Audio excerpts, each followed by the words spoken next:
20. For the kingdom of heaven is like a landowner, who went out early in the morning to hire workers for his vineyard. He agreed to pay them a denarius for the day and sent them into his vineyard. About 9 in the morning he went out and saw others standing in the marketplace doing nothing.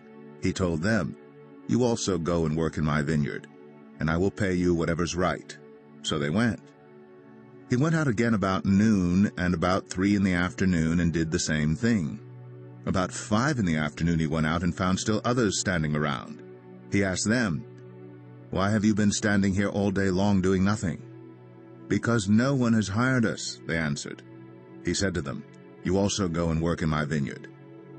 When evening came, the owner of the vineyard said to his foreman, "Call the workers and pay them their wages, beginning with the last ones hired and going on to the first." The workers who were hired about 5 in the afternoon came and each received a denarius. So when those came who were hired first, they expected to receive more. But each of them also received a denarius. When they received it, they began to grumble against the landowner. "These who were hired last worked only 1 hour," they said, "and you have made them equal to us, who have borne the burden of the work and the heat of the day." But he answered one of them, "I am not being unfair to you, friend. Didn't you agree to work for a denarius? Take your pay and go.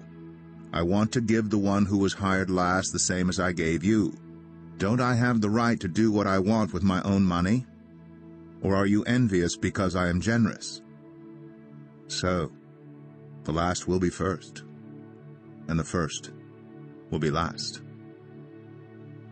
Now Jesus was going up to Jerusalem. On the way he took the 12 aside and said to them, "We are going up to Jerusalem, and the Son of Man will be delivered over to the chief priests and the teachers of the law. They will condemn him to death, and will hand him over to the Gentiles to be mocked and flogged and crucified. On the 3rd day he will be raised to life." Then the mother of Zebedee's sons came to Jesus with her sons, and kneeling down, asked a favor of him. "What is it you want?" he asked. She said, "Grant that one of these 2 sons of mine may sit at your right and the other at your left in your kingdom." "You don't know what you are asking," Jesus said to them. "Can you drink the cup I am going to drink?" "We can," they answered. Jesus said to them, "You will indeed drink from my cup, but to sit at my right or left is not for me to grant. These places belong to those for whom they have been prepared by my Father." When the 10 heard about this, they were indignant with the 2 brothers. Jesus called them together and said, "You know that the rulers of the Gentiles lord it over them, and their high officials exercise authority over them? Not so with you. Instead, whoever wants to become great among you must be your servant, and whoever wants to be first must be your slave, just as the Son of Man did not come to be served, but to serve, and to give his life as a ransom for many." As Jesus and his disciples were leaving Jericho, a large crowd followed him. 2 blind men were sitting by the roadside, and when they heard that Jesus was going by, they shouted, "Lord, Son of David, have mercy on us."